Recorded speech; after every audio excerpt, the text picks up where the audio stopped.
Assalamualaikum warahmatullahi wabarakatuh. Welcome to our class, and today we're going to discuss the Code of Ethics for Professional Teachers in the Philippines. So nasa screen po ninyo yung Code of Ethics coming from the Professional Regulation Commission or the PRC, specifically the Board for Professional Teachers. So the Code of Ethics here is a set of guidelines that all teachers in the country are expected to follow. So all of us as teachers, we need to follow this because it outlines the moral, no, and ethical principles that should guide us, the teachers, in our interactions with students, with parents, with our colleagues, and with our community. So as said, no, pursuant to the provisions of paragraph E, Article 2 of RA number 7836, otherwise known, no, as the Philippine Teachers Professionalization Act of 1994, and paragraph A, section 6, PD number 223 as amended, the Board for Professional Teachers hereby adopts, so they hereby adopts and adopts and promulgates the following: the Code of Ethics for Professional Teachers. So let's discuss more about this. No? So before we proceed to each article, let's discuss the Code of Ethics for Professional Teachers preamble. Now, when you say preamble, that's the introductory statement, no? Yan.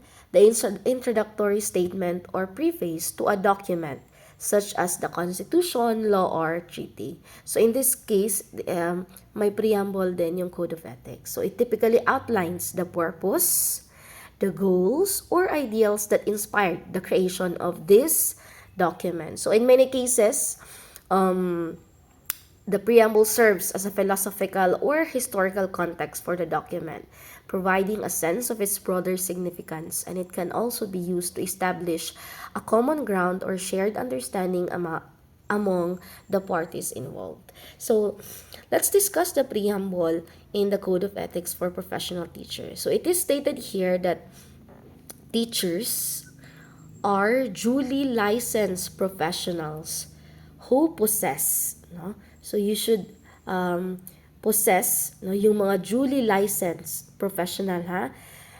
You should possess dignity, reputation with high moral values, as well as technical and professional competence. So in the practice of their noble profession, so it is said that teaching is a noble profession, they strictly, okay, adhere to observe and practice this set of ethical and moral principles, standards, and values. So it has really set the standards for the teachers sa preamble pa lang. No? So let's discuss more.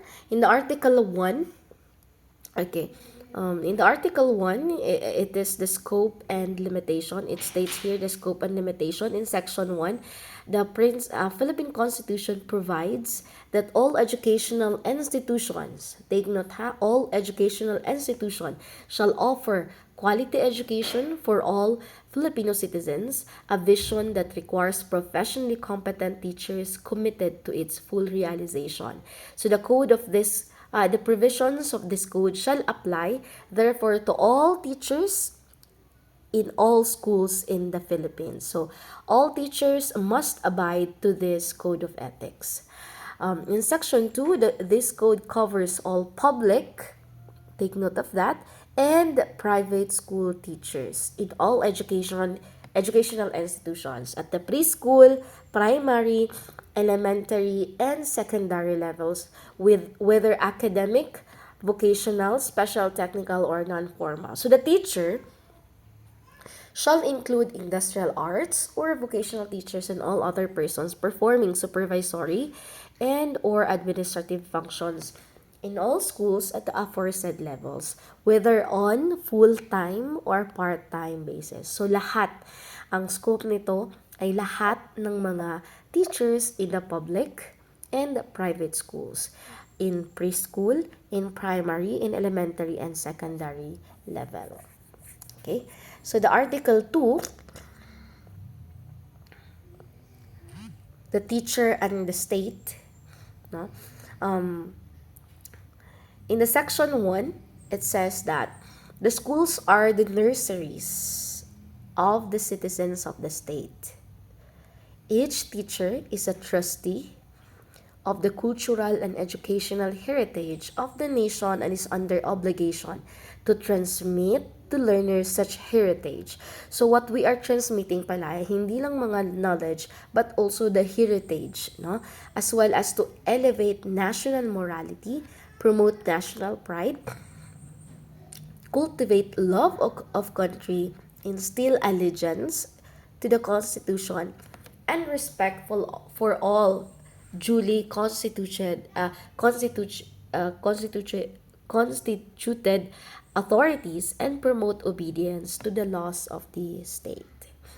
No. In section 2, every teacher or school official shall actively help carry out the declared policies of the state. No, kung ano man yung policy ng Philippines, we need to abide on those and shall take an oath to this effect.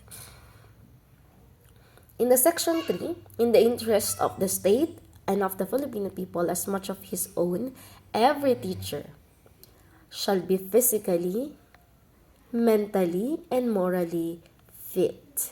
No? So, yun yung expected sa atin as teachers. In Section 4 naman, every teacher shall possess and actualize a full commitment and devotion to duty.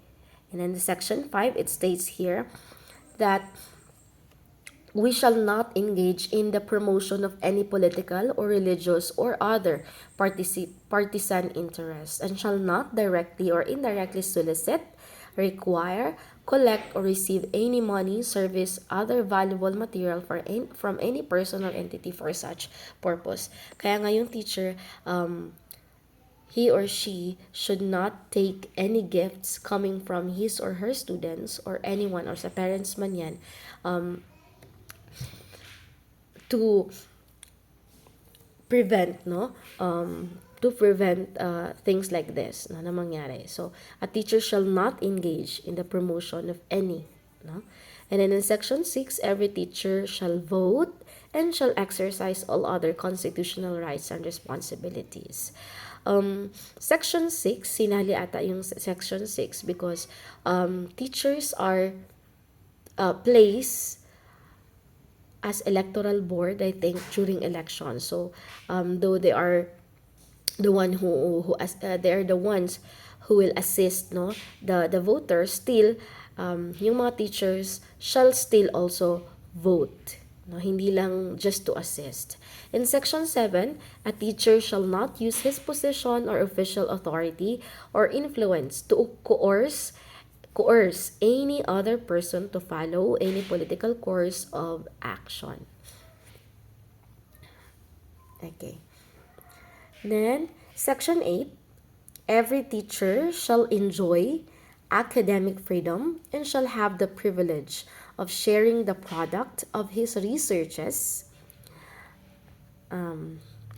investigations, provided that if the results are inimical to the declared policies of the state, they shall be drawn to the proper authorities for appropriate remedial action. So, nandito nakastate yung academic freedom ng teacher. Then sa Article 3 naman, it states, it discusses, no, the teacher and the community. Okay. So, in Section 1, it is stated there that a teacher is a facilitator of learning and of the development of the youth. So, ang laki ng role ni teacher, hindi lang sa mga students but also to the youth, no? He shall therefore render the best service by providing an environment conducive to such learning and growth. And in sa Section 2, every teacher shall provide leadership an initiative to actively participate in community movements for moral, social, educational, and economic and civic betterment. So that's it. And then we have here the section 3.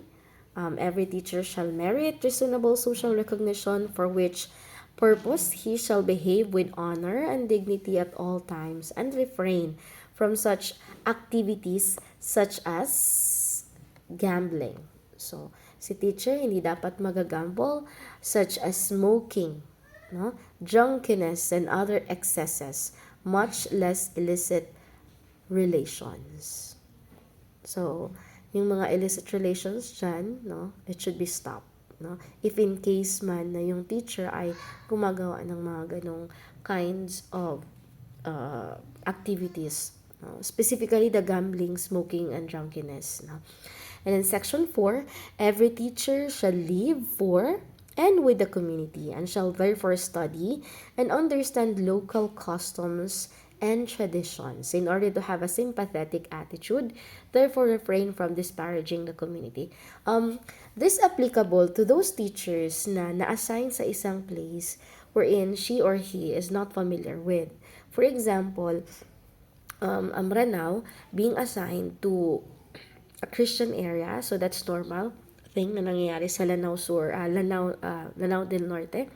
No, so yung teacher should study, no, yung Ranao na yun should study and understand the local customs na meron sila and the tradition. Same with also sa mga teachers na na-assign dito sa Marawi City or any places na they're not familiar with. So it is their responsibility to study and understand the local customs, the heritage na meron sila and the traditions, in order, no, to have a sympathetic attitude, or para naman din makarelate siya, no? Kasi mahirap if in case na